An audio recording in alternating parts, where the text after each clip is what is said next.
ഇബ്രാഹിം 4-ാം അധ്യായം 1 മുതൽ 16 വരെയുള്ള വാക്യങ്ങൾ. അവിടെ നിന്ന് നൽകുന്ന വിശ്രമത്തിലേക്ക് നാം പ്രവേശിക്കുമെന്ന വാഗ്ദാനം നിലനിൽക്കുമ്പോൾ തന്നെ അതിൽ പ്രവേശിക്കാൻ കഴിയാത്തവരായി നിങ്ങൾ ആരെങ്കിലും കാണപ്പെടുമോ എന്ന് നാം ഭയപ്പെടണം.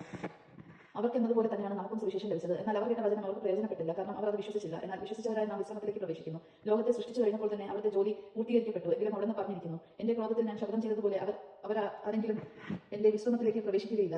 7-ാം ദിവസത്തെപ്പറ്റി ഒരിടത്ത് ഇങ്ങനെ പറഞ്ഞിരിക്കുന്നു, തന്റെ എല്ലാ പ്രവർത്തനങ്ങൾക്കും ശേഷം 7-ാം ദിവസം ദൈവം വിശ്രമിച്ചു. വീണ്ടും ഇങ്ങനെ പറഞ്ഞിരിക്കുന്നു, അവർ ഒരിക്കലും എന്റെ വിശ്രമത്തിലേക്ക് പ്രവേശിക്കുകയില്ല. എന്നാൽ ചിലർ ഇനിയും പ്രവേശിക്കാനുമുണ്ട്. മുൻപ് സുവിശേഷം ശ്രമിച്ചവരാകട്ടെ അനുസരണക്കേട് മൂലം പ്രവേശിച്ചുമില്ല. അതിനാൽ അവിടെ നിന്ന് ഒരു പ്രത്യേക ദിവസം, അതായത് ഇന്ന് നിശ്ചയിച്ചിരിക്കുന്നു. അവിടെ നിന്ന് മുൻപ് പറഞ്ഞിട്ടുള്ളതുപോലെ ദാവീദ് വഴി വീണ്ടും പറയുന്നു, ഇന്നെങ്കിലും നിങ്ങൾ അവന്റെ സ്വരം ശ്രമിച്ചിരുന്നുവെങ്കിൽ എത്ര നന്നായിരുന്നു. നിങ്ങളുടെ ഹൃദയം കഠിനമാക്കരുത്. ജോഷുവ അവർക്ക് വിശ്രമം കൊടുത്തിരിക്കുന്നുവെങ്കിൽ പിന്നീട് ദൈവം മറ്റൊരു ദിവസത്തെ പറ്റി പറയുമായിരുന്നില്ല. അതിനാൽ ദൈവത്തിന് ഒരു സാബത്ത് വിശ്രമം ലഭിക്കാനിരിക്കുന്നു. എന്തെന്നാൽ ദൈവത്തിന്റെ വിശ്രമത്തിലേക്ക് പ്രവേശിക്കുന്നവൻ അവിടത്തെ പോലെ തന്റെ ജോലിയിൽ നിന്ന് വിരമിക്കുന്നു. അതുപോലുള്ള അനുസരണക്കേട് മൂലം പതിക്കാതിരിക്കുന്നതിന് നമുക്ക് ആ വിശ്രമത്തിലേക്ക് പ്രവേശിക്കാൻ ഉത്സുകരായിരിക്കും. ദൈവത്തിന്റെ വചനം സജീവവും ഊർജ്ജസ്വലവുമാണ്, ഇരുതല വാളിനേക്കാൾ മൂർച്ചയുള്ളതും.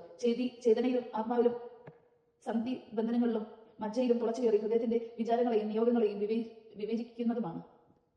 അവന്റെ മുൻപിൽ ഒരു സൃഷ്ടിയും മറഞ്ഞിരിക്കുന്നില്ല. അവിടുത്തെ കൺമുന്നിൽ സകലതും അനാവൃതീകൃതവും വികൃതവുമാണ്.